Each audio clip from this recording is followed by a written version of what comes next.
Welcome, everyone, to another episode of the Dynamic Thriving Podcast. I am your host, MaryAnn Pack, spiritual medium, oracle for the many, and joy advocate, guiding you into all things life transformational. And today I have a very special guest for you, and it is my dear friend, coach, and colleague, Olivia Florian. Thank you, Olivia, for joining me today. Yeah, thank you for inviting me to do that interview with you. Yes. And Olivia's website is oliviaflorian.com. All these links that I mentioned today that we talk about will be in the show notes. And we're going to jump right in and talk about who Olivia Florian is and what good do you bring into the world? This wonderful question of who am I? That's always a deep question to what is that person? And I'm a recovering engineer, but I'm also coach and an artist today. So I'm someone bringing the left brain and the right brain together. And it's been a long journey from being very sensitive, but also feeling good with complying with the left brain world of engineering, letting that curiosity about science take the place, but also understanding after a while that there is something not working for me. So that's, and slowly really recover and pick up back all these pieces that I didn't understand were at least as important and as the serious work of engineering. So letting the artist part of me being cultivated, being seen, and flourish. So that's kind of the invitation of don't let one side of you be over dominating, but really take home more of you, and you will see how much more confidence and how much more aliveness there is to tap into when we can just allow all these sides of us to be really recognizing us. Yeah, do you think we hide those parts sometimes because maybe it wasn't safe in the past? Oh yes, what wasn't safe or wasn't valued was something that yes. Just take your serious work first. If there is more time, you can do that, but not now, or it's not, or I'm also highly sensitive, highly emotional. That was not safe to be that. That was really something I've worked hard to try to erase, try to control.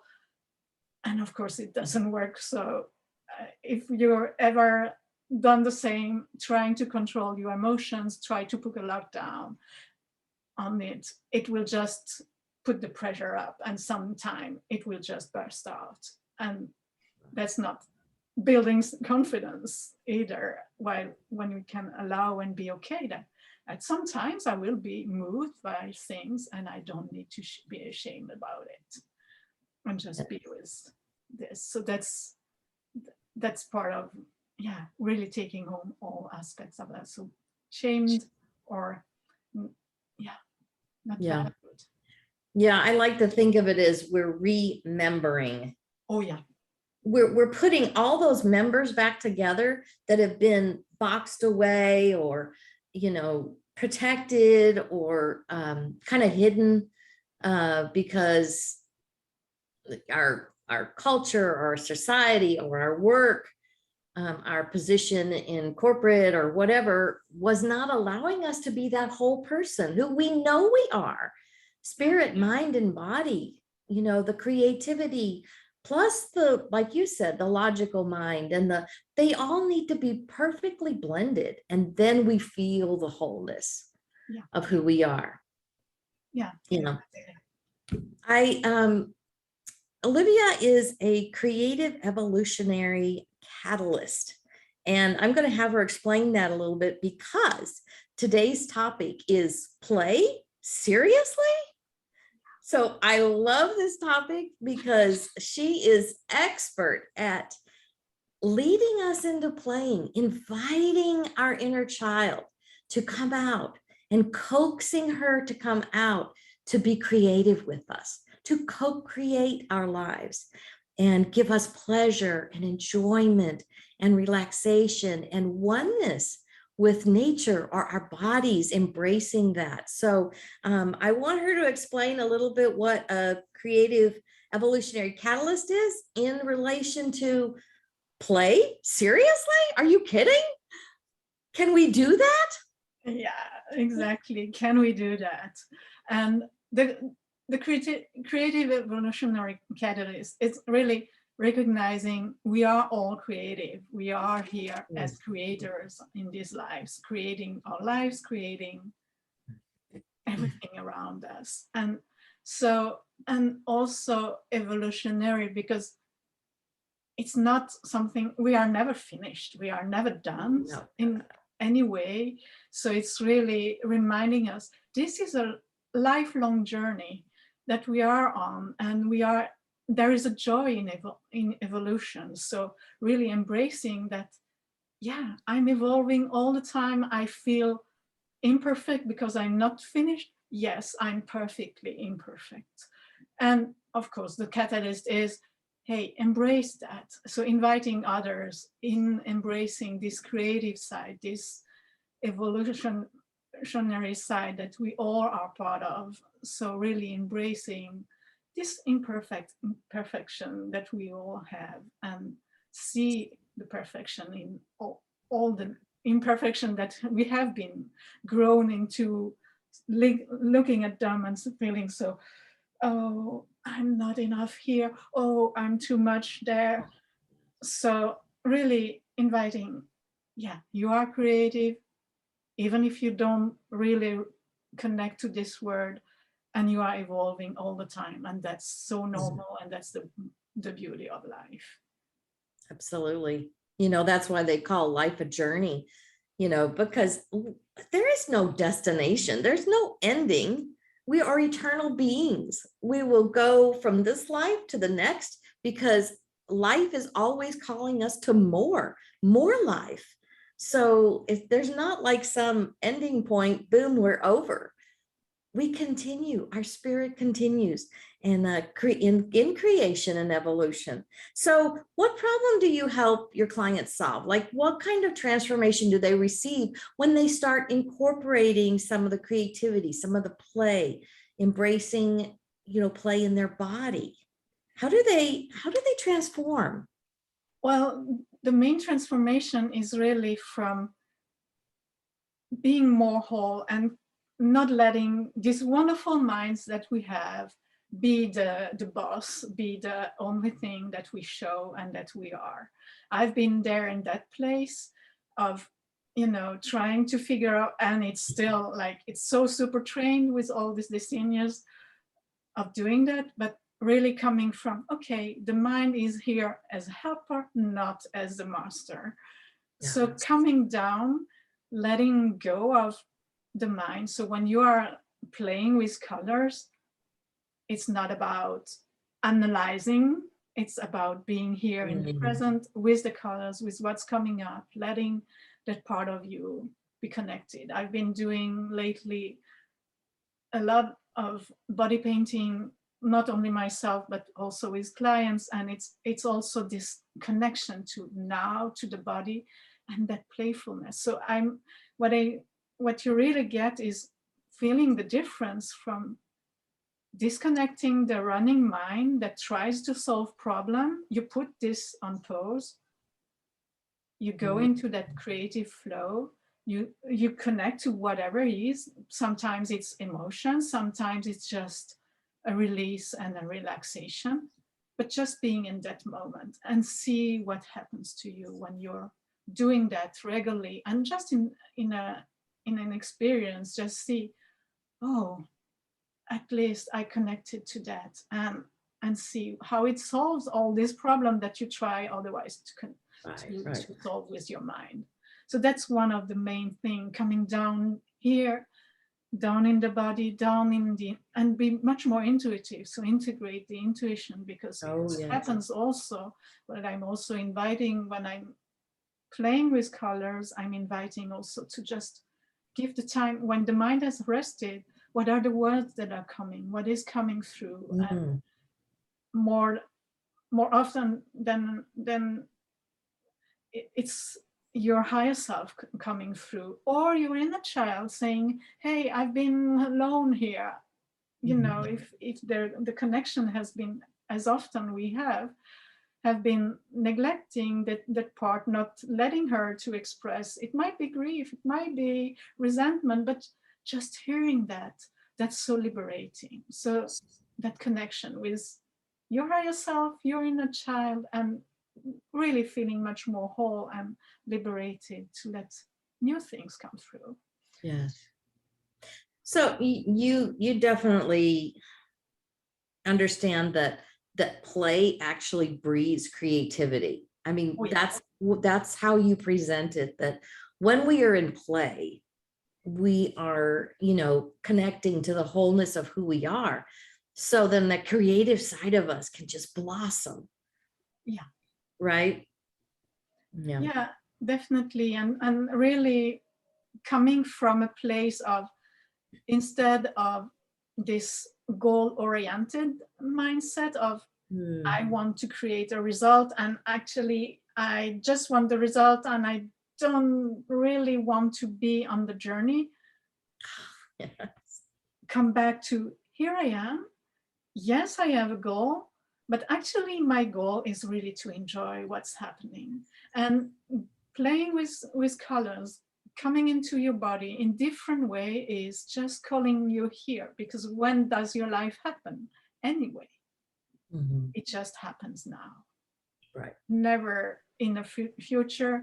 It never happens in the past. It's just right here and now. So it's really letting that happen. And from that, if I'm in a playful mode, I can also just enjoy what's happening and not be fixating how it's evolving, but more open to curiosity, and do things you've never done before. Because creativity is not about repeating something that you, a formula or anything that you've done before. It's just letting yourself be surprised by the process where it guides you. Yes, you have an idea, but can you let other things come in, let your inspiration guide you and try things out? And playfulness is that, as long as it's enjoyable.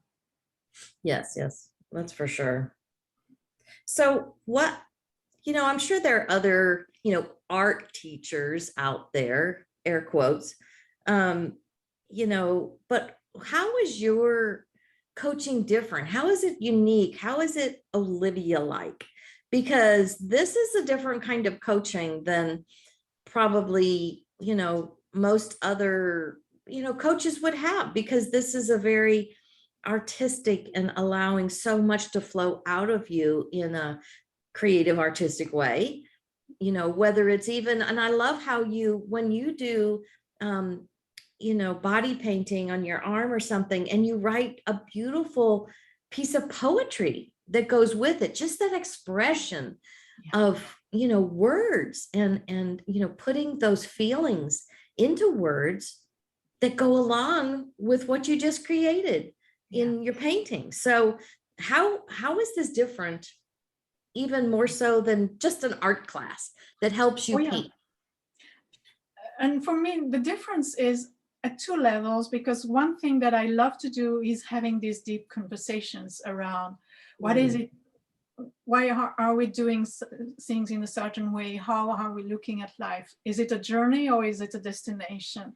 So that's the part where we are taking our mind with us and looking at that and shifting and understanding what it does with us, and then going into practice, really allowing that self-care to happen. Because I really see that this is taking care of my energy, this is taking care of my different parts, my inner world.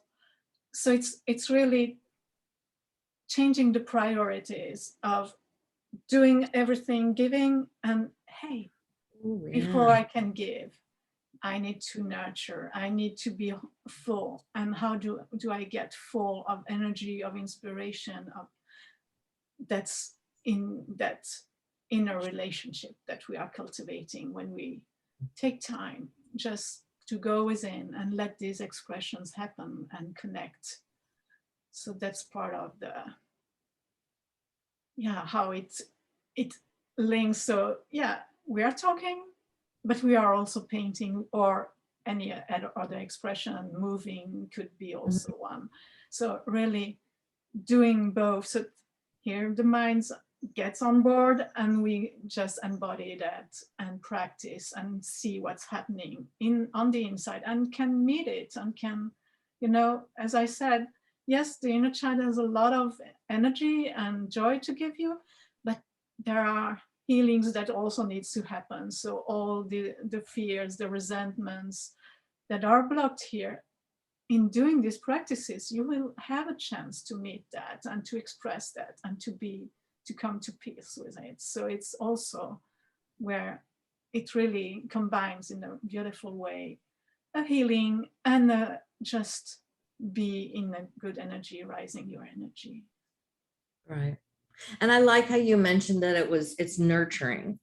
Yeah. It's that self-care. It's that time to take a break, take a pause, and, come back into, again, the wholeness of who we are. We may be, doing our work and writing on the computer or posting something, or, even on a call with a client or something. And then it's time to almost pull back. And like you said, nurture our energy, to give ourselves a little bit of time to breathe. And I always say our mess is our message. So what was your mess? What did you transform through that created this calling, that your soul is calling you to do this kind of creative work and help people to, touch back in, get in touch with, again, remembering who they are, putting all the parts of you back together again. So what was that mess? Because I love stories, so I like. I would say there are definitely two evolutions, but the starting point. So about 10 years ago, I was still in engineering, and at that point, the emotional, creative part, intuitive part was not really welcomed, not really recognizing me. But I was doing a job that I really felt, well, this is the kind of thing you do in the world, to do something that is concrete, it's well paid, it's interesting. But I was also going around not feeling good, having to suppress, as I told in the beginning, this very emotional part of my being, making me shaky each time something was touching me, trying to suppress that and not managing to suppress that. So I was going and I had a crisis at some point, and was talking with a friend and explaining her how I just gave my all in my job and did the best, and felt drained and not proud of me, not happy. And from listening to me, she just told me, well, then you're not doing your best. And I was really shocked in the moment, because it's like, hey, I'm really doing my best. And then I just let it go and began to realize that, yeah, I'm doing my best in the frame I'm given, but that's not the best of me, not any longer. And from there, so a new journey of opening to what is really lighting me up, what is really aligned with my values happened. And I left corporate, I studied agriculture, and I went into environment, and all these parts. So slowly, everything was pointing in how my inward, who is that being, and how our values and beliefs. And somewhere on the way, so art came back through a therapist, just getting me out of my mind, because I was so used to listen to that mind that says, go out there, work hard. That's the only thing I need to do. It's just to grasp my my energy and go out. And she gave me paper. Okay, pick a color. And I take a big paper because I need to go big. That was my mind telling. And I sat there, and suddenly with my pen in my hand, okay, there is this little dot here. And then, nothing more. There is nothing left. There is only this dark little dot. And it took a few seconds to stay there with that little dark dot. Oh, there is nothing else. And then, oh yeah. And here around it, there is a bit of love, a red. There is a little bit of, so, oh yeah, there are different things just around. And I'm being, and that experience was really breaking out from my mind into what is true in my body, in my psyche, what are my needs. I couldn't get there from my mind, and my therapist in talking couldn't get me there. But just taking that pen was like, wow, I can talk to a part of me that I never hear. And from there, I picked up colors and played a lot. And that was maybe 6 years ago. And then the other part of it, taking more, wanting to, we go in phases. So I took that on, and then the art part went a bit silent or in the background. And let's pick it up again. And about 2 years ago, yes, I would love to paint more regularly, and began to do that and felt a contraction because my perfectionist was here. I had to have results. If I was painting, if I was taking a sheet of paper, I needed that this sheet of paper would be have something on it that was worth it. Right. And that almost making it like a production. Oh yeah. Like it has to be a show. It has to be your masterpiece. It has to be something. Otherwise, right. Who am I to just use a piece of paper that I'm not even proud to show? And guess what? Where was my joy? Yeah. While painting, when this was activated, it's also, so I was wondering, okay, that's not why I'm painting. It's not to feel that contraction while I'm painting. So I was looking for a way, and remembered one occasion where I was on retreat, and we would go to an ecstatic dance, and we got some body paints to paint on each other before the dance, for the dance. And I remember that childlike, oh, I do that. I've never been allowed to paint on myself as a child. So it's like, feeling that childlike pleasure of, and no performance in that, just being in that. Like, maybe I can try that.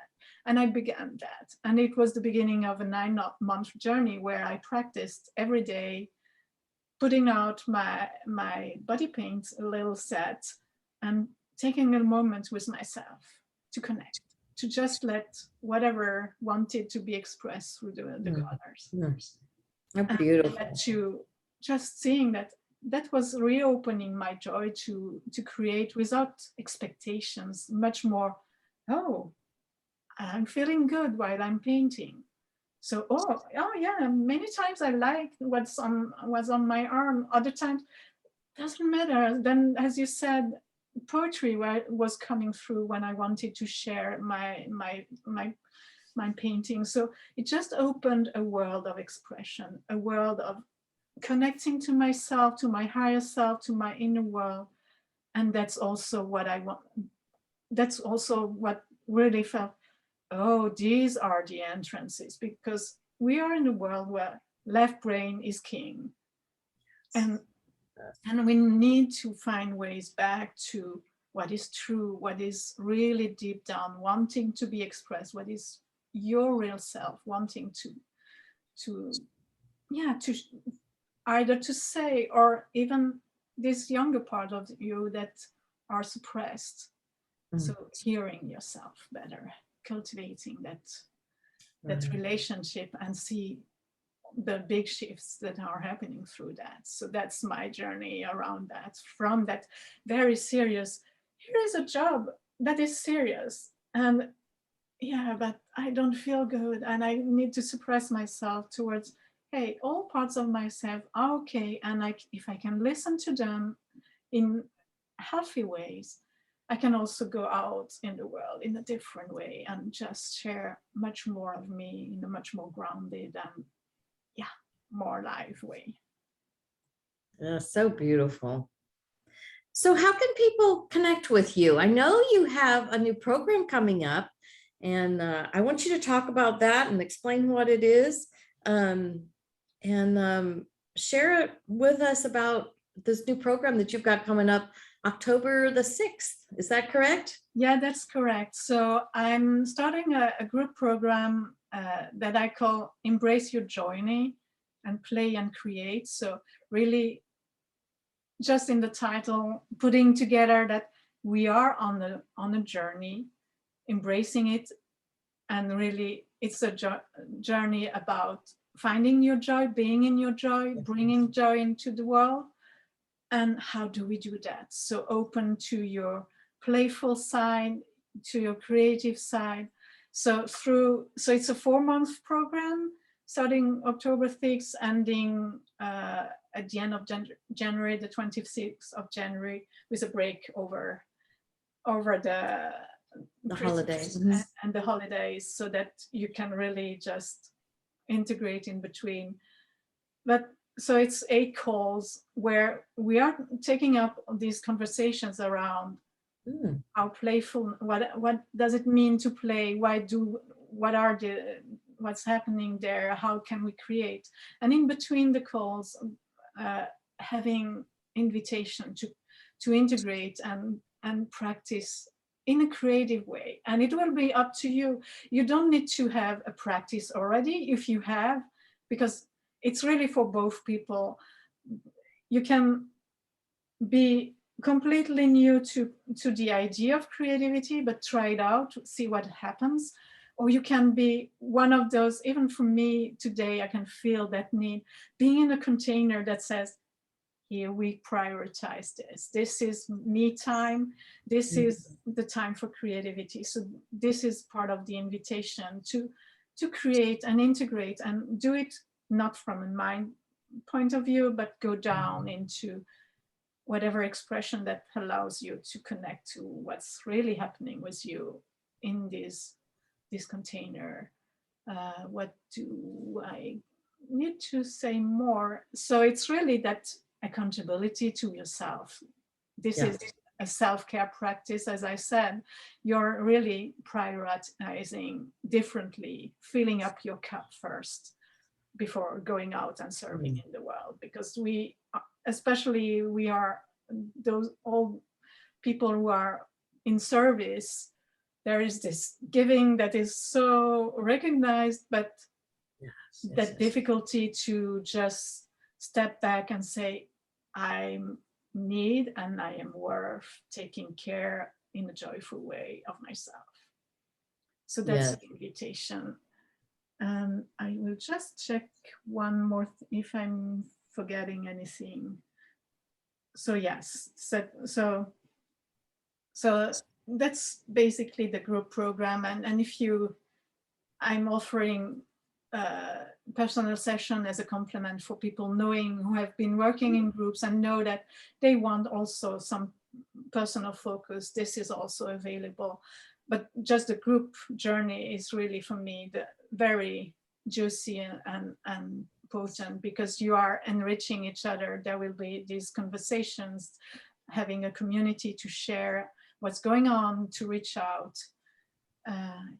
So that's a group container is so precious, because when we get a little stuck or can't quite get over the hump today because we maybe have so much on our plate, and we've done that thing where we set our playtime aside and our enrichment aside and say, well, that's for later, because that's not really productive.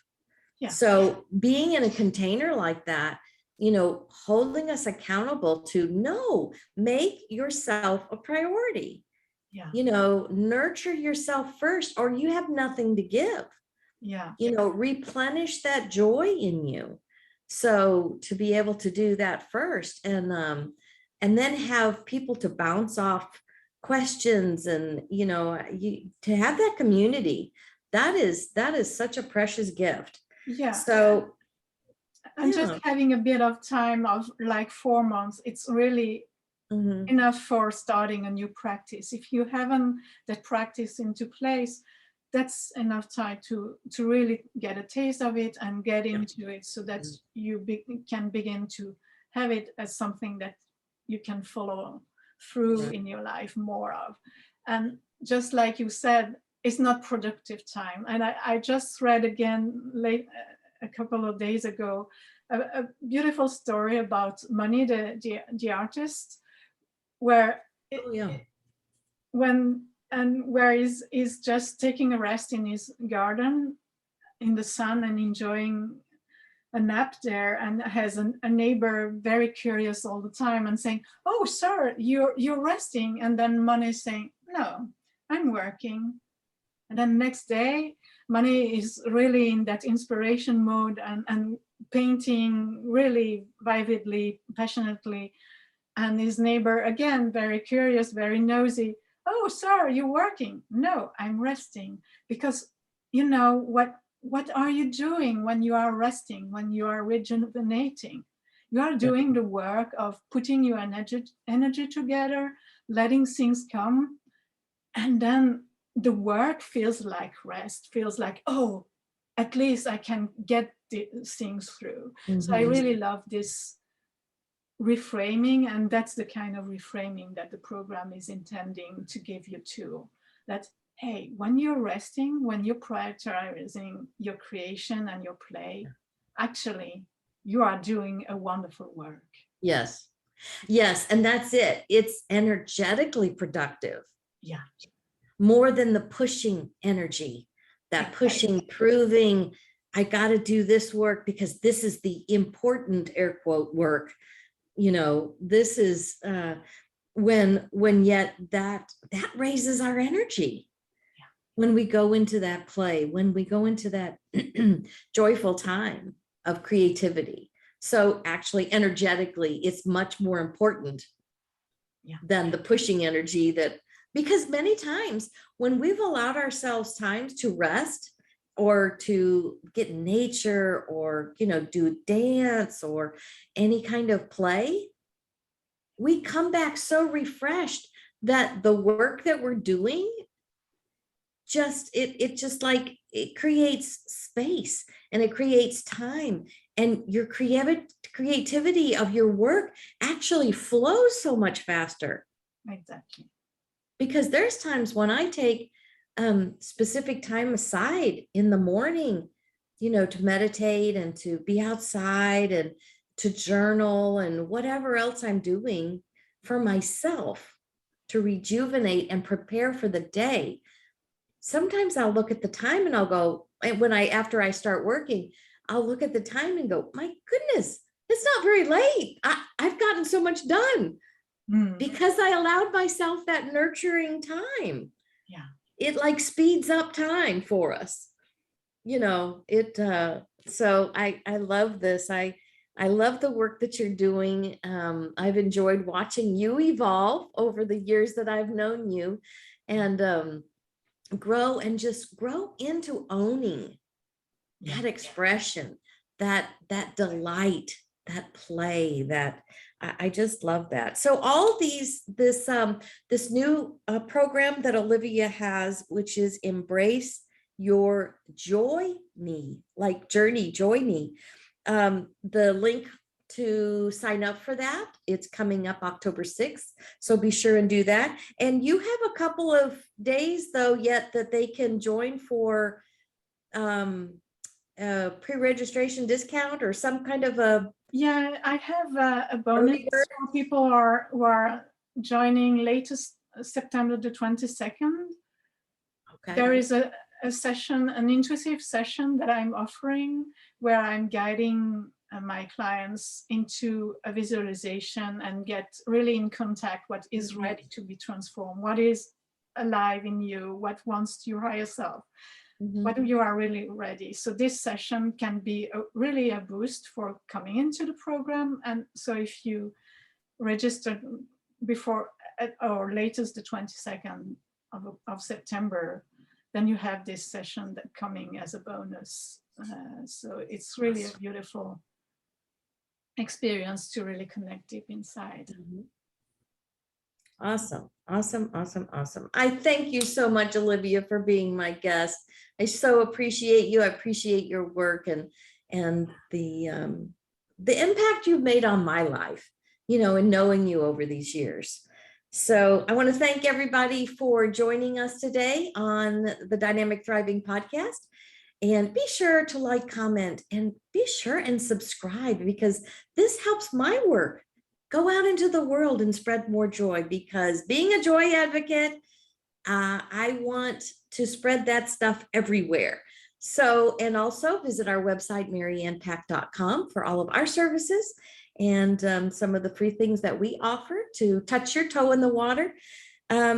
And Olivia, thank you again. Do you have any closing words of wisdom for us?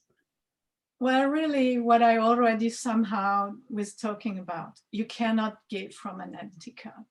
Yes. So yes, yes. really remind yourself when you feel guilty about doing the things that are not serious.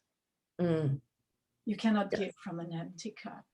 Absolutely. So really let yourself be filled and see what so much more you have to give and to contribute. Because yes, we are in an agitated world where serious things are happening, but if you really want to make a difference, fill up your cup. And that's where you will really be there in the long run and bring so much more just energetically coming from a place where you have light to give. Yes. So that's my... I love that analogy, Olivia, because I always think of it like my teacup. My teacup actually has to overflow. Yeah. And the tea that goes into the saucer is what I give away. Exactly. My cup's not full until it's overflowing, and then I have something to give in the saucer away. Absolutely. So yes, so I love that analogy. I love that. Thank you, Olivia. Remember, everyone, you are joy looking for a way to express.